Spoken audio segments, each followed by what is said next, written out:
Assalamualaikum warahmatullahi wabarakatuh.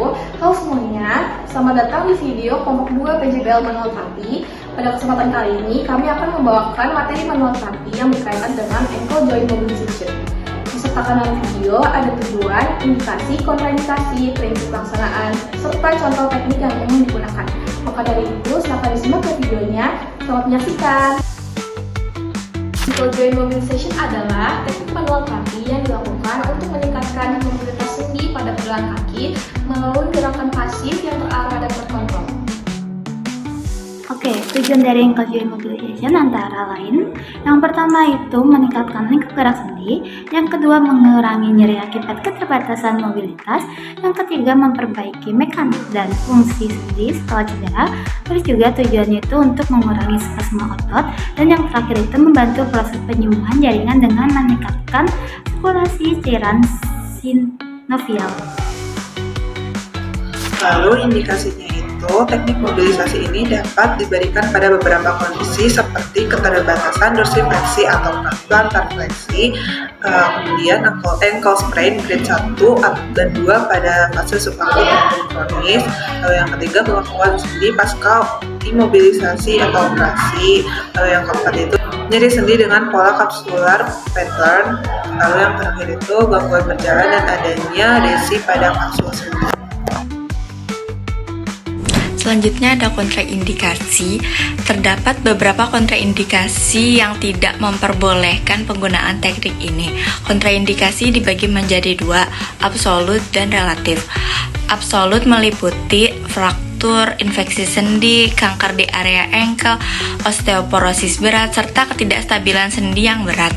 Sedangkan kontraindikasi relatif meliputi inflamasi akut, edema berlebihan, gangguan sensasi berat, kondisi pasca operasi yang belum diizinkan untuk mobilisasi, dan penyakit vaskular perifer. Oke, jadi ada beberapa prinsip pelaksanaan yang harus dilakukan oleh seorang fisioterapi sebelum melakukan mobilisasi. Yang pertama, kita harus melakukan asesmen lengkap seperti pemeriksaan gerak, palpasi, dan tingkat nyeri. Yang kedua, pasien biasanya ditempatkan pada posisi supine atau low sitting dengan stabilisasi pada fibula dan tibia. Yang ketiga, mobilisasi biasanya disesuaikan dengan grade midline. Yang keempat, grade 1 dan grade 2 digunakan untuk mengurangi nyeri, sedangkan grade 3 dan grade 4 digunakan untuk meningkatkan range of motion.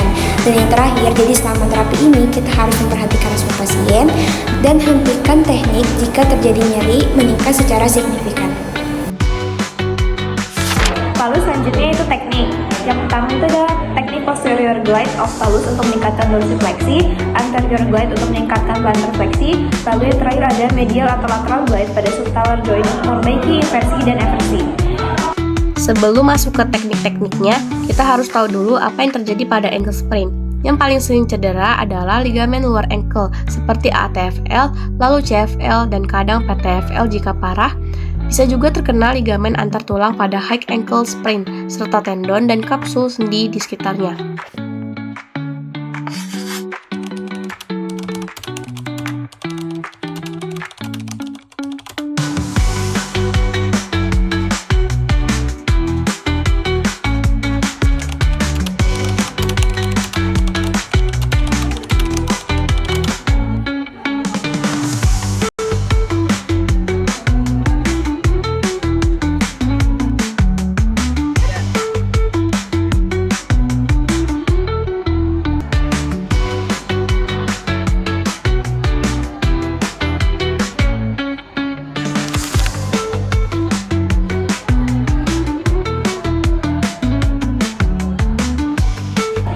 Demikian dari video penjelasan kami mengenai ankle joint mobilization.